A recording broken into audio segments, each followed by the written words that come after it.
Ouais, salut à tous, c'est Sturi, on est de retour avec l'Euro Recap. Moins de 2 semaines avant Money in the Bank, qui, je le rappelle, se déroulera le samedi 1er juillet en direct de Londres à 21h. Oui, pour nous en France, c'est plutôt sympa. On a eu le droit à une grosse édition de Monde Electro qui s'est tenue dans la nuit du lundi 19 au mardi 20 juin 2023 depuis Cleveland, Ohio, où Seth Rollins va faire un Open Challenge pour son championnat World Heavyweight et on s'attend peut-être à voir quelqu'un de Cleveland dans l'Ohio. Un autre natif de la ville va faire son retour, c'est Logan Paul. Et oui, la social mégastar de YouTube. Bon, je le présente plus, Logan Paul, tout le monde connaît. Et on a un dernier combat qualificatif pour le Money in the Bank féminin que je trouve assez surprenant. Raquel Rodriguez fera face à Trish Stratus. Étant donné que la vidéo sort mercredi, je ne parlerai pas de NXT Gold Rush. On en reparlera d'ailleurs jeudi soir sur twitch.tv/Turi316. Tout comme on fera le récap de AEW Collision qui s'est tenu samedi dernier avec le retour d'un certain CM Punk, un retour qui fait déjà pas mal parler, et le récap du dernier AEW Dynamite, le dernier avant Forbidden Door, qui je le rappelle se tiendra dans la nuit de dimanche à lundi. Gros programme, et ben écoutez, on perd pas de temps, générique. Et 1 et 2 et seulement 2, pas besoin de plus pour être heureux, on se détend, on allume l'ordi, c'est l'heure de retrouver Sturi, ça va causer de 619, de son pop de pedigree, mais si comme moi t'as rien compris, t'es quand même le bienvenu. Ça le catch, de la passion et du fun. On se prépare pour le corps à corps. Donc tout le monde reste fort. Monde Electro va pas faire de détour, c'est tout de suite le champion World Heavyweight Seth Rollins qui fait son entrée, probablement pour son Open Challenge. Il a juste le temps de communier avec le public qui se fait attaquer. Ah ouais, dans le dos par Finn Balor. Ah ouais, Finn Balor, il a pas le temps, il a attaqué, on a envoyé de la sécurité, il a porté 3 double foot stomp à un Seth Rollins qui est resté en souffrance et la sécurité elle a servi à rien. Il me fait toujours rigoler Adam Pearce. Il y a tous les agents de WWE, il y a Jason Jordan, comment il va celui-là? Ils servent à rien, Finn Balor, il est passé dans la défense comme un gruyère. Et de ce fait, Seth Rollins, bah son Open Challenge, il est annulé. Oh? Ah ouais, merde, il est annulé. On est parti à la pub, retour de pub. Il y a Seth Rollins qui se fait escorter par la sécurité en douleur, le pauvre. Et hop, Finn Balor, il le rattaque encore. Alors là, oui, c'est bien, c'est annulé. C'est annulé. Ah oui, mais attends, nous, on voulait voir Johnny Gargano. Il est là, Johnny Gargano. Et bah, ça tombe bien, puisqu'il y a le Miz dans le ring. Et le Miz, il vient de Cleveland, Ohio. Et il fait de ce fait un Open Challenge pour lui-même. Parce qu'il voulait répondre à l'Open Challenge de Seth Rollins. Bah oui, parce que le Miz, il est du coin. Il pense qu'il va avoir une bonne pop auprès du public, qui s'en fout totalement. Et bah non, on va assister au retour. Pas de Johnny Gargano. Bah non, bah décidément, Johnny Gargano. Visiblement, il était backstage. Et c'est Tommaso Ciampa qui fait son retour à la WWE. Quasiment 1 an d'absence. Il revient en plus de ça avec son ancien thème d'entrée. Bah décidément, Triple H, il prend les devants pour récupérer les thèmes CFOS. No one will survive. Et bah le Miz ne va pas survivre. Pensez d'ailleurs accueillir un copain, le Miz, parce que le Miz et Ciampa, il y a 1 an, ils étaient potes à la WWE, ça se passait bien. Et bah 4 minutes 18 plus tard, avec un Tommaso Ciampa plutôt déter, il remporte la victoire en portant le Fairy Tail. Le Miz, il a eu ses petites phases de domination, on n'a pas eu grand doute, il n'y a pas eu de grand suspense. Bah, le Miz, ça fait depuis décembre dernier qu'il n'a pas gagné un match, faudrait faire quelque chose. Ciampa is back, pas Gargano. On attend Gargano, peut-être qu'ils feront un truc à deux. Quoique Ciampa, il a déclaré en dehors de l'antenne de l'épisode de Raw qu'il allait tout choper à la WWE. Il veut concourir pour absolument tout. Le championnat intercontinental, le King of the Ring, le championnat du monde, tous les championnats, partout, le Rumble, il veut être à la première, la 30e place, il veut tout faire. Et ben bonne chance.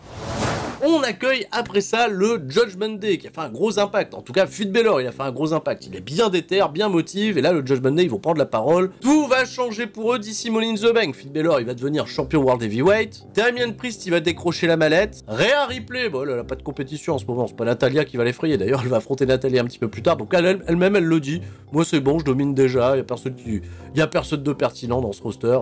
Pour l'instant, le run de Rhea Ripley, c'est vrai que c'est pas encore exceptionnel. Et Dominic Mysterio, qui galère à en caser une parce que la hit sur Mysterio, elle est prodigieuse, et ben lui, il veut taper Cody Rhodes pour Money in the Bank. Et de ce fait, il lance sa challenge, le Judgment Day, les trois, Dodo, Dada, Fifi. Ils veulent affronter Cody et 2 partenaires de son choix ce soir dans le Main Event.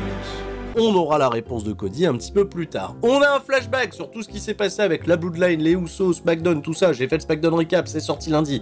Oui, je sais, un peu tard. Mais attention, c'est très important parce que la guerre civile de la Bloodline vient de commencer. Les Usos affronteront Solo Sikoa et Roman Reigns à Money in the Bank. Et la transition est parfaite puisque Byron Saxton reçoit en interview Kevin Owens et Sami Zayn qui ont une longue histoire avec la Bloodline. Alors qu'est-ce que vous pensez de tout ça? Et Kevin Owens, il pète un câble. Bien sûr qu'il pète un câble. Oh non, je vous ai pas encore parlé de la Bloodline. C'est terminé pour nous, la Bloodline. Bloodline, c'était évident que ça allait se finir comme ça, et puis il continue de se vénère, et Sami Zayn lui dit « Mec, je crois que t'as un vrai problème de gestion de la colère, quoi. » Sami Zayn, il se rend compte que maintenant, mais nous on s'en rend tous compte, là, depuis des semaines, et Kevin Owens il dit « Mais non, je vais très bien, jamais je m'énerve, j'ai l'impression de m'énerver, pas du tout, je m'énerve pas. » Il se barre. Byron Saxton et Sami Zayn, il reste un petit peu pantois. Fil rouge, là aussi, pour la suite de nos aventures.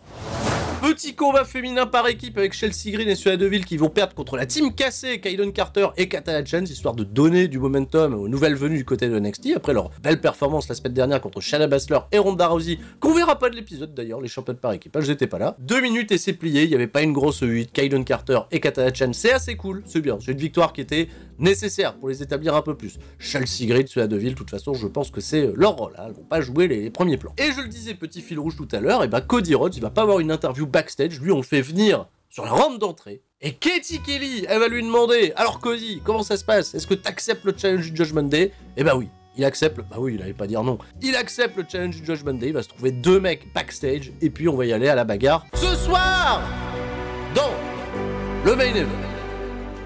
On donne de l'action et on donne aussi des matchs très très courts pour régler des problèmes et des histoires. C'est Indushir, ils vont, oui, vous en doutez, squasher Cedric Alexander et Shelton Benjamin, qui ont tenté de résister un petit peu, mais ça va se retourner contre la Sangha, Virman, ça rigole pas. Alors Jit Dormal, lui, ça rigole pas du tout. Alors là, Jit Dormal, je crois qu'il a un plan derrière la tête, lui, il a le grand mouvement de la vengeance de Jit Dormal, pour l'instant, il est très silencieux. Il dit juste, voilà, il y a mes Indiens, là, ils vont rouler sur tout le monde, et Jit Dormal, je pense qu'il va... il va pas catcher, il catch pas Jit Dormal. Jit Dormal, il accompagne.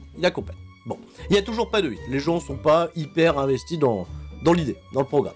Bon, alors on revient avec des choses un petit peu plus légères. Kevin Owens, Sami Zayn, il se balade backstage. Il y a un random, on sait pas qui c'est, il manque de renverser son café sur Kevin Owens, et Kevin Owens, mais il veut pas s'énerver.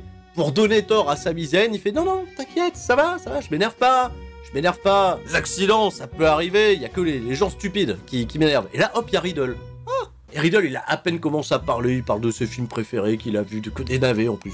Oh, et là, Kevin Owens, il se contient. Kevin Owens, là, il en peut plus, il fait non, ça va. C'est des excellents films, Riddle. Tout va bien, c'est génial. Et hop, il se casse, et Sami Zayn et Riddle, il reste un peu pour toi. Riddle, lui, il se prépare, parce qu'il va avoir un match un petit peu plus tard contre Ludwig Kaiser.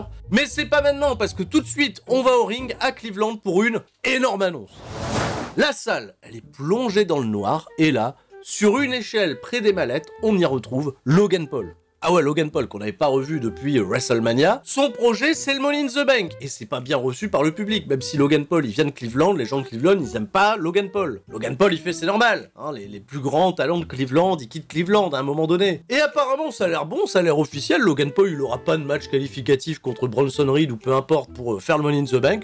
Juste parce que c'est social mégastar. Le ticket est validé, ça fera un peu plus de lumière sur l'événement. Alors Logan Paul, il va pas s'arrêter là. Il y a Ricochet qui arrive, il fait ah tiens, c'est le mec qui bosse parce que je lui ai permis de buzzer au Royal Rumble. C'est marrant, Ricochet, c'est marrant. Il cherche des petites punchlines à mettre à Logan Paul. Il y a Shinsuke Nakamura qui arrive et Shinsuke Nakamura, lui, il a plus un compte à régler avec Ricochet qu'avec Logan Paul. Lui, il dit voilà, moi, je suis le roi du strong style. Et là, bim, on s'y attendait pas. En provenance de SmackDown qui débarque, c'est LA Knight. Yeah. Lui, pour clasher Logan Paul, il n'y a pas été avec le dos de la main morte. Oui, alors Logan Paul, la social mégastar, alors que moi je suis une mégastar, tu fais des vidéos pour des gamines de 14 ans et tu dis que t'es une star. Je suis venu avec une notice, la notice c'est comment prendre tes bouteilles de prime pour te les enfoncer dans le fondement. On aurait bien voulu que ça trash talk un peu plus parce que le public était réactif, la Santos Escobar. Et là, Santos Escobar, lui, il parle en espagnol et tout, il y a pas trop... Lui, il veut gagner, pas pour Logan Paul, hein, pour la LWO, la raça, la famille, tout ça. Et puis, après, il y a Butch. Et Butch, lui, il réfléchit pas. Butch, lui, il vient au ring, il vient mettre une baigne à Logan Paul. Voilà, bah, si on avait fait ça depuis le début, Butch, bah, il a tout compris, ce garçon. Donc il y a une bagarre, bien sûr, une bagarre qui éclate entre tout le monde. Et bah, figurez-vous que c'est Logan Paul qui va rester debout à la fin pour se crédibiliser. Une grosse droite sur Butch. Il va tomber à l'extérieur du ring et Logan Paul, il va prendre de l'élan, il va faire un roll flip sur tout le monde et il va installer l'échelle, regrimper à l'échelle, toucher la manette, taper une grosse pose avec, il a l'air dans une super shape. Je ne suis pas du tout mécontent de l'ajout de Logan Paul à ce combat, c'est le genre de match fait pour lui, des trucs avec des spots, des trucs qui vont faire le buzz. On maintient une stat, c'est-à-dire que tous les participants, bah aucun n'a été champion du monde, donc quoi qu'il en soit, on aura un résultat frais. J'espère juste que Logan Paul... Pas spoiler le résultat, hein. J'espère pas que c'est lui qui gagne à la fin, parce que Logan Paul, Seth Rollins, encore, je sais pas trop. on va retrouver Matt Riddle au ring contre Ludwig Kaiser pour le premier combat très compétitif de cette soirée. Et ouais, il a fallu attendre longtemps, et ben on a un excellent combat qui va durer un peu moins de 10 minutes. Bien évidemment, Gunther, il est aux abords du ring pour un peu distraire Riddle le temps que Kaiser, il claque un petit peu ses offenses. Et Kaiser, c'est bien, on le voit un petit peu plus catcher, il catch très bien le garçon. Mais le momentum, il est bien entendu à donner à Matt Riddle qui est en train de se positionner en tant qu'aspirant au championnat intercontinental de Gunther. Il n'y a toujours pas de match officialisé. Riddle, et j'ai oublié de le dire, après les claquettes et encore une fois les ratons laveurs, ah non, on m'a dit que c'était des pandarous, les pandarous. Bon, va gagner le match assez logiquement. Gunther derrière et Kaiser, ils récupèrent leur hit, ils attaquent Riddle. Personne vient faire le save pour Riddle, bah non. Kevin Owens, Sami Zayn, ils sont occupés à faire autre chose. D'ailleurs, c'est un peu drôle parce qu'on va partir à la pub, retour de pub, Riddle, il est en train de boiter, voilà, avec des médecins qui l'escortent. Et Kaiser et Gunther, ils tombent sur qui? Kevin Owens et Sami Zayn. Alors, vous avez vu ce qu'on a fait à votre pote, vous êtes pas venu aider votre pote, peut-être que c'est pas votre pote. Kaiser, il rajoute à Owens et Zayn que c'est le sort qui les attend quand ils deviendront champions par équipe. Et là, Owens, il se retenait de pas s'énerver, là, ça devient très dur, il fait, mais quoi? Mais non! Mais pourquoi vous venez nous parler? On a rien demandé, on vous a battu la semaine dernière. Voilà, il préfère se barrer, Kevin Owens, il se casse, Sami Zayn qui court derrière. C'est toujours un peu drôle, j'aime bien. Le petit arc Owens, vous allez voir, ça porte ses fruits sur le public, sur les effets, les réactions de foule du public. On en reparlera un petit peu plus tard. L'immense programme de mid-card, mais attention, de la mid-card très over, puisque Chad Gable, Otis, Maxine, Dupri. Là, les mecs, c'est super over. Hein. Chad Gable, il a jamais eu autant de réactions dans sa carrière. Ils vont affronter dans un instant, pour pas changer, la House of Black des Vikings. Eric Ivar accompagné par Valhalla. La petite information, c'est que Maxine Dupri, elle a appris avec Chad Gable à faire des souplexes. Donc pendant le match, qu'est-ce qui va se passer après qu'on ait du bon catch d'ailleurs avec Otis, Gable, ça combine bien tout ça. Maxine Dupri, elle va faire une souplexe à l'extérieur du ring sur Valhalla. Voilà, et ça va coûter la distraction à Chad Gable, qui était content, il se réjouissait, son élève a appris à faire une souplexe, alors derrière il a perdu. Voilà, il a perdu, il a pris un go to sleep un peu inversé, c'était un full Nelson into a knee dans la nuque de la part de Eric. Un peu nouveau, voilà. Victoire des Viking Raiders, qui n'avaient pas gagné depuis je sais pas combien de temps, au moins ils gagnent un truc, ça fait plaisir, la feud est prévue pour se poursuivre, bien sûr, c'est la feud qui va se terminer sur un Valhalla contre Maxine Dupri, on n'est pas prêt. Rhea Ripley, elle va aller affronter dans un instant Natalya, le titre n'est pas en jeu, c'est une revanche de Night of Champions, et qui on va retrouver Natalya. Au micro de Katie Kelly, Natalya, elle a plus confiance en elle, là ça va pas, là elle dit j'ai peut-être une dernière chance de me racheter auprès des gens, après ce que j'ai fait, parce que là ça va pas, là ça... Elle est pas bien, non, elle est très émotive et tout, d'ailleurs quand elle va faire son entrée au ring, on le sent, tu vois, il y a les expressions du visage, tout ça, elle voit quand même une petite fille au premier rang, elle lui fait un câlin, tu vois, il y a les trucs Tatinati, la nostalgie, etc., mais ça a pu, mais ça va même plus du tout, Tatinati en réalité, parce que même là, en arrivant avec la meilleure des préparations, elle se fait taper par un Ripley avant que la cloche ne sonne, ça se bagarre à l'extérieur du ring, elle s'est pris un Riptide, le match il a jamais démarré. Voilà, bah là, elle s'est encore fait démonter, Tatinati, ils vont la repackager pour Bray Wyatt quand il va revenir, elle va devenir une âme errante, voilà, Tatinati, elle va revenir en Deadman, Undertaker, j'en sais rien, Tatinati, repackaging, faisons quelque chose, Tatinati, ou des vacances prolongées, Tatinati, plus rien qui va, victoire de Rhea Ripley dans un match qui a même pas commencé, voilà. J'ose dire victoire de Rhea Ripley. Il y a une meuf, cela dit, qui a pas aimé la victoire de Rhea Ripley, qui en était pas une, c'est Raquel Rodriguez, qui va dans un instant aller affronter Trish Stratus, et qu'est-ce qui se passe? Et bah elle croise Rhea Ripley dans la Gorilla Position, avant d'aller pour son match, gros regard, gros stare-down, on sent que le prochain programme, là, pour Rhea Ripley, c'est Raquel Rodriguez, alors qu'est-ce qu'il faut? Bah que Raquel Rodriguez, elle bat pas Trish Stratus, et oh putain, Trish Stratus, elle va battre Raquel Rodriguez, vraiment, quoique je me dis, bon, il y a Zoé Stark dans les parages, on peut faire quelque chose, et bah figure-toi et détrompe-toi que Raquel Rodriguez contre Trish Stratus, et bah c'était pas si mal, ouais, j'ose le dire. 5 minutes 55, j'ai vu une Trish Stratus un petit peu plus dans son élément, plutôt crédible face à une Raquel Rodriguez qui était très forte, très strong, qui a pas hésité à malmener Trish Stratus, qui s'est pris des gros impacts, des grosses clotheslines. Et finalement, c'est quand Zoé Stark a tenté de s'impliquer dans le combat que Becky Lynch a tenté de faire le save, et Becky Lynch, elle y a été un petit peu trop de bon cœur. C'est-à-dire que dans l'euphorie de son intervention, elle a tapé aussi sur Trish Stratus, de ce fait Trish Stratus, elle a gagné par disqualification, et Raquel Rodriguez, elle était pas contente, hein. Oula! Mais elle a pas attaqué pour autant Becky Lynch. Elles ont eu une explication un petit peu costaud dans le ring, et ce qui veut dire que Trish Stratus va à Money in the Bank. Voilà. Et Raquel Rodriguez, vu que elle a pas besoin de Money in the Bank, elle va l'avoir son match contre Rhea Ripley. Mais un peu con Becky Lynch, elle a pas assuré. D'ailleurs, elle va être interviewée backstage un petit peu plus tard. Elle va dire voilà, là ça va être chaud, hein, Money in the Bank, hein, parce que je suis copine avec personne. Quoi. La seule babyface c'est Zelina Vega, et encore on se parle pas trop. Bon bah je vais devoir compter que sur moi-même pour faire l'exploit. Hein. Oula là. Bon, il y a plein de petits segments qui se sont imbriqués, j'ai pas fait les choses dans l'ordre chronologique, mais Cody il cherche des partenaires, il y a Akira Tozawa qui est venu se proposer, Akira Tozawa, et Cody il a fait « Ah, ça peut être bien, ça peut être bien ». Akira Tozawa il est content, il pense peut-être aller au ring, mais non, pas de bol en fait, parce que Cody il avait déjà pris les devants, il avait envoyé un texto à Sami Zayn et Kevin Owens, c'est d'ailleurs pour ça que la conversation avec Kaiser et Gunther, elle s'était abrégée, j'avais oublié, voilà. En fait voilà, c'est accepté, c'est Kevin Owens, Sami Zayn, les partenaires de Cody Rhodes. Ce soir Main Event. Et il y a Bron Breakker également qui est là, backstage à Raw, et Bron Breakker il répond à une interview de Katie Kelly, et Bron Breakker il va dire « Je suis chaud quand même pour affronter Seth Rollins demain, quoi, j'espère qu'il va bien, quoi, je vais lui prendre le titre, là et tout, là, et Finn Balor il voulait pas qu'il prenne, moi je vais prendre le titre à Seth Rollins, et Seth Rollins il est clair médicalement, il répond, et puis voilà, bah Seth Rollins ils avaient enregistré une petite vidéo pour lui, et là il est tout sourire, il vend même plus les blessures face à Finn Balor, il fait « Vas-y Bron Breakker, t'inquiète pas, je serai là demain pour t'affronter ». Le match vous l'avez probablement vu, parce que je sors la vidéo tard, donc vous connaissez le résultat, vous connaissez les dénouements, nous on en parle jeudi sur twitch.tv/Tuerie316. Et enfin, je balaye un dernier truc très rapidement, c'est Shinsuke Nakamura contre Bronson Reed, alors c'était pas si mal, mais bon, comme vous en doutez, il y a Ricochet qui a pointé son nez, qui a fait comme Nakamura la semaine dernière, il a été exposé à la table des commentateurs pour pas commenter, il y a eu des altercations, voilà, il y a eu des feintes, il y a eu Ricochet qui a repoussé un moment Bronson Reed sur Nakamura, Nakamura qui s'est fait repousser dans Ricochet, et finalement il n'y a pas eu d'intervention de Ricochet, il y a juste Nakamura qui a collisionné avec Ricochet, et puis ça a créé la victoire de Bronson Reed qui a battu Nakamura, et ah tiens, il y a un participant du Money in the Bank qui a pris un pin, voilà, ah par un mec qui est pas dans le Money in the Bank, Bronson Reed. Et allez enfin, le main event sur le papier c'est quand même le dream match, hein, le Judgment Day au complet, Finn Balor, Damian Priest et Dominic Mysterio, ah ouais punaise. Bon alors qu'est-ce qu'elle a à dire à replay pour faire marrer Dodo? Et bah je vais vous le dire. Dans un bus londonien, ça tombe bien, Money in the Bank c'est à Londres, il y a Matt Riddle qui dit à Kevin Owens, tu sais quoi, je viens de regarder à l'étage, et bah heureusement qu'on s'est installé en bas parce qu'il n'y avait pas de conducteur en haut.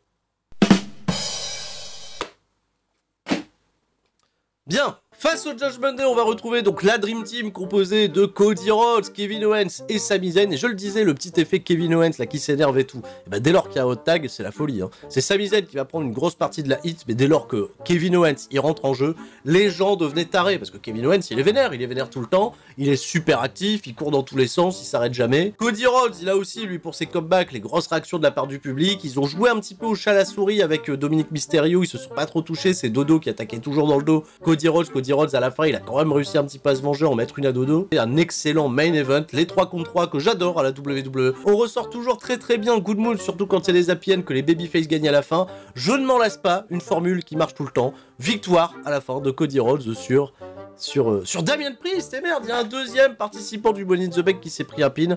Bon, en même temps, il fallait bien que quelqu'un se prenne un pin. Finn Balor, cela dit, il a pris la grosse victoire cette semaine sur Seth Rollins. C'est le grand perdant de la soirée, c'est Johnny Gargano. Il n'a pas fait son retour à Cleveland. C'est tout pour moi, c'est tout pour ce recap. Passez une excellente semaine, les rendez-vous vous les connaissez. Et tout le monde, reste fort, c'était Tuerie. Ciao, bye bye.